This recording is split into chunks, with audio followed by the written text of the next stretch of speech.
ರಾಮನಗರಕ್ಕೆ ನೀರು ಕೊಂಡೊಯ್ಯುವ Hemavathi express canal ವಿರೋಧಿಸಿ ಪಾದಯಾತ್ರೆ ಎರಡನೇ ದಿನವೂ ಮುಂದುವರೆದಿದೆ. ಆದರೆ ಡಿಸಿಎಂ ಡಿಕೆಶಿ ಪಾದಯಾತ್ರೆಗೆ ಸೆಡ್ಡು ಹೊಡೆಯುವ ಲಕ್ಷಣ ಕಾಣ್ತಾ ಇದೆ. ಸರ್ಕಾರವನ್ನು ಬ್ಲಾಕ್ಮೇಲ್ ಮಾಡಲು ಹೊರಟ ಪಾದಯಾತ್ರೆಗೆ ನಾವು ಹೆದರುವವರಲ್ಲ ಎಂದು ಡಿಸಿಎಂ ಹೇಳಿರೋದು ಹೋರಾಟದ ಕಿಚ್ಚನ್ನ ಇನ್ನಷ್ಟು ಹೆಚ್ಚಿಸಲಿದೆ.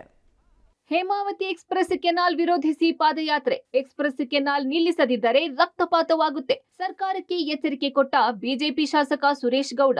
ನಮ್ಮ ನೀರು ನಮ್ಮ ಹಕ್ಕು ಘೋಷವಾಕ್ಯದಡಿ ಪ್ರಾರಂಭವಾದ ಹೇಮಾವತಿ ಎಕ್ಸ್‌ಪ್ರೆಸ್ ಕೆನಾಲ್ ವಿರೋಧಿ ಪಾದಯಾತ್ರೆ ಸದ್ಯ ತುಮಕೂರಿನ ಮಲ್ಲಸಂದ್ರ ತಲುಪಿದೆ.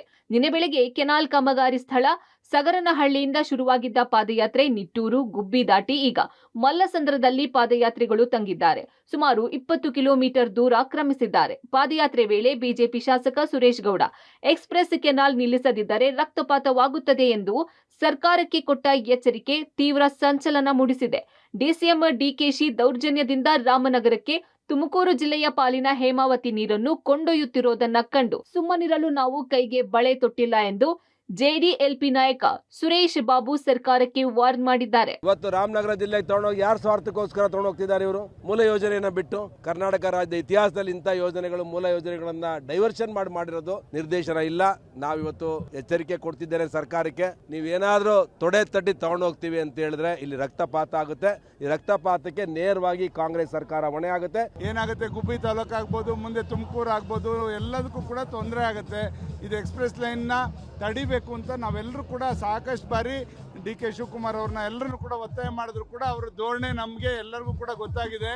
ಯಾರು ಏನೇ ಮಾಡಿದ್ರು ಕೂಡ ನಾನು ತೊಗೊಂಡು ಹೋಗ್ತೀನಿ ಅಂತಕ್ಕಂಥ ಧೋರಣೆ ಖಂಡಿತ. ಅದು ಹೆಂಗೆ ತೊಗೊಂಡು ಹೋಗ್ತೀರಾ ನೋಡೋಣ. ನಾವು ತುಮಕೂರು ಜಿಲ್ಲೆಯವ್ರೇನು ಬಳೆ ತೊಡ್ಕೊಂಡು ಕೂತಿಲ್ಲ. ಎನ್ಡಿಎ ನಾಯಕರ ನೇತೃತ್ವದಲ್ಲಿ ಪಾದಯಾತ್ರೆ ಆರಂಭಗೊಳ್ಳುತ್ತಿದ್ದಂತೆ ಜಲಸಂಪನ್ಮೂಲ ಸಚಿವರೂ ಆದ ಡಿಸಿಎಂ ಡಿಕೆಶಿ ಕಾವೇರಿ ನಿಗಮದ ಅಧಿಕಾರಿಗಳ ಟೆಕ್ನಿಕಲ್ ಕಮಿಟಿಯ ವರದಿ ಬಿಡುಗಡೆ ಮಾಡಿದ್ದಾರೆ. ಅಲ್ಲದೆ ಪಾದಯಾತ್ರೆ ವೇಳೆ ಬಿಜೆಪಿ ಶಾಸಕ ಸುರೇಶ್ ಗೌಡ ಕೊಟ್ಟ ರಕ್ತಪಾತದ ಹೇಳಿಕೆಗೆ ತಿರುಗೇಟು ಕೊಟ್ಟಿದ್ದಾರೆ. ರಕ್ತಪಾತಕ್ಕೆ ನಾವು ಹೆದರೋರಲ್ಲ, ಅವರ ವೈಯಕ್ತಿಕ ಹಿತಾಸಕ್ತಿಗಾಗಿ ಪಾದಯಾತ್ರೆ ಮಾಡುತ್ತಿದ್ದಾರೆ. ಸರ್ಕಾರಕ್ಕೆ ಬ್ಲಾಕ್ಮೇಲ್ ಮಾಡುವ ಇವರ ತಂತ್ರಕ್ಕೆ ನಾವು ಸೊಪ್ಪು ಹಾಕಲ್ಲ. ಕಾಮಗಾರಿ ನಡೆಯುತ್ತದೆ ಎಂದು ಸೆಡ್ಡು ಹೊಡೆಯುವ ಹೇಳಿಕೆ ಕೊಟ್ಟಿದ್ದಾರೆ. ಈ ಹೇಳಿಕೆ ನಾಳೆ ಹೋರಾಟದ ಕಿಚ್ಚನ್ನು ಇನ್ನಷ್ಟು ಹೆಚ್ಚಿಸಲಿದೆ. ರಕ್ತಪಾತಕ್ಕೆಲ್ಲ ಹೆದರೋರಲ್ಲ, ಅವ್ರದ್ದೆಲ್ಲ ವೈಯಕ್ತಿಕವಾದ ಕೆಲವು ಇಶ್ಯೂಸ್ ಇದೆ. ಅವರೇನೋ ಮಾಡ್ತಾ ಇದ್ದಾರೆ, ನಾನು ಹೇಳಕ್ ಹೋಗಲ್ಲ. ಹಿಂದೆನೇ ನಾನು ಇರಿಗೇಷನ್ ಮಿನಿಸ್ಟರ್ ಆಗಿದ್ದಾಗ, ಕುಮಾರಸ್ವಾಮಿ ಚೀಫ್ ಮಿನಿಸ್ಟರ್ ಆಗಿದ್ದಾಗ ಹಿಂದೆ ಪಾಸ್ ಆಗಿತ್ತು. ರಾಜಕೀಯವಾಗಿ ಅವ್ರು ವಿರೋಧ ಮಾಡ್ತಾ ಇದ್ದಾರೆ. ನಾವು ಅದನ್ನು ನಮ್ಮ ಕೆಲಸ ನಾವು ಮಾಡ್ತೀವಿ. ರಕ್ತಪಾತ ಮಾಡಲಿ, ಯಾರು ಬೇಡ ಅಂತ ಹೇಳ್ತಾರೆ? ಹೋರಾಟ ಮಾಡೋರು, ರಕ್ತಪಾತ ಮಾಡೋರು ಎದುರಿಸ್ತೀನಿ ಗೌರ್ಮೆಂಟ್ನ ಅಂತ ಅಂದ್ಬಿಟ್ಟು ಈ ಬ್ಲ್ಯಾಕ್ ಮೇಲ್ಗೆಲ್ಲ ನಾವೆಲ್ಲ ಎದುರಲ್ಲ. ಆಗಲಿ, ಏನು ರಕ್ತಪಾತ ಮಾಡ್ತಾರೆ? ಅದೇ ಬ್ಲ್ಯಾಕ್ ಮೇಲಿಂಗ್ ದಿ ಗೌರ್ಮೆಂಟ್. ಇನ್ನು ಇವತ್ತು ಮಲ್ಲಸಂದ್ರದಿಂದ ಪಾದಯಾತ್ರೆ ಮತ್ತೆ ಆರಂಭವಾಗಲಿದೆ. ಸಂಜೆ ವೇಳೆ ಜಿಲ್ಲಾಧಿಕಾರಿ ಕಚೇರಿಗೆ ತಲುಪಲಿದೆ. ಡಿಸಿ ಕಚೇರಿ ಬಳಿ ಅನಿರ್ದಿಷ್ಟಾವಧಿ ಧರಣಿ ನಡೆಯಲಿದೆ.